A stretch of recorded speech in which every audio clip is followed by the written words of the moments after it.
Sometimes people say to me, "You've been talking about this for 40 years. Have things gotten any better?" And actually, I have to say, really, they've gotten worse. Ads sell more than products. They sell values, they sell images, they sell concepts of love and sexuality, of success, and perhaps most important, of normalcy. To a great extent, they tell us who we are and who we should be. Well, what does advertising tell us about women? It tells us, as it always has, that what's most important is how we look. So the first thing the advertisers do is surround us with the image of ideal female beauty. Women learn from a very early age that we must spend enormous amounts of time, energy, and above all, money, striving to achieve this look and feeling ashamed and guilty when we fail. And failure is inevitable because the ideal is based on absolute flawlessness. She never has any lines or wrinkles. She certainly has no scars or blemishes. Indeed, she has no pores. And the most important aspect of this flawlessness is that it cannot be achieved. No one looks like this, including her. And this is the truth. No one looks like this. The supermodel Cindy Crawford once said, "I wish I looked like Cindy Crawford."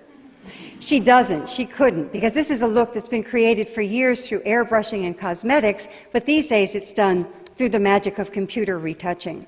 Keira Knightley is given a bigger bust. Jessica Alba is made smaller. Kelly Clarkson, well, this is interesting. It says slim down your way, but she in fact slimmed down the Photoshop way. You almost never see a photograph of a woman considered beautiful that hasn't been Photoshopped. We all grow up in a culture in which women's bodies are constantly turned into things, into objects. Here she's become the bottle of Michelob. In this ad, she becomes part of a video game. And this is everywhere, in all kinds of advertising. Women's bodies turned into things, into objects. Now, of course, this affects female self-esteem.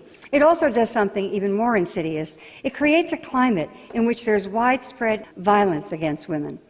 I'm not at all saying that an ad like this directly causes violence. It's not that simple. But turning a human being into a thing is almost always the first step toward justifying violence against that person. We see this with racism. We see it with homophobia. We see it with terrorism. It's always the same process. The person is dehumanized, and violence then becomes inevitable. And that step is already and constantly taken with women. Women's bodies are dismembered in ads, hacked apart. Just one part of the body is focused upon, which of course is the most dehumanizing thing you could do to someone. Everywhere we look, women's bodies turned into things and often just parts of things. And girls are getting the message these days so young that they need to be impossibly beautiful, hot, sexy, extremely thin, and they also get the message that they're going to fail, that there's no way to really achieve it. Girls tend to feel fine about themselves when they're 8, 9, 10 years old, but they hit adolescence and they hit a wall, and certainly part of this wall is this terrible emphasis on physical perfection. So no wonder we have an epidemic of eating disorders in our country and increasingly throughout the world. I've been talking about this for a very long time, and I keep thinking that the models can't get any thinner, but they do. They get thinner and thinner and thinner. This is Anna Carolina Reston, who died a year ago of anorexia, weighing 88 pounds, and at the time she was still modeling. So the models literally cannot get any thinner.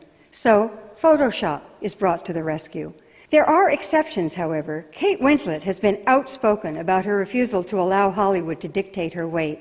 When British GQ magazine published this photograph of Winslet, which was digitally enhanced to make her look dramatically thinner, she issued a statement that the alterations were made without her consent. And she said, "I don't look like that, and more importantly, I don't desire to look like that. I can tell you that they've reduced the size of my legs by about a third." Bless her heart. So what can we do about all of this? Well, the first step is to become aware, to pay attention, and to recognize that this affects all of us. These are public health problems that I'm talking about. The obsession with thinness is a public health problem. The tyranny of the ideal image of beauty, violence against women, these are all public health problems that affect us all. And public health problems can only be solved by changing the environment.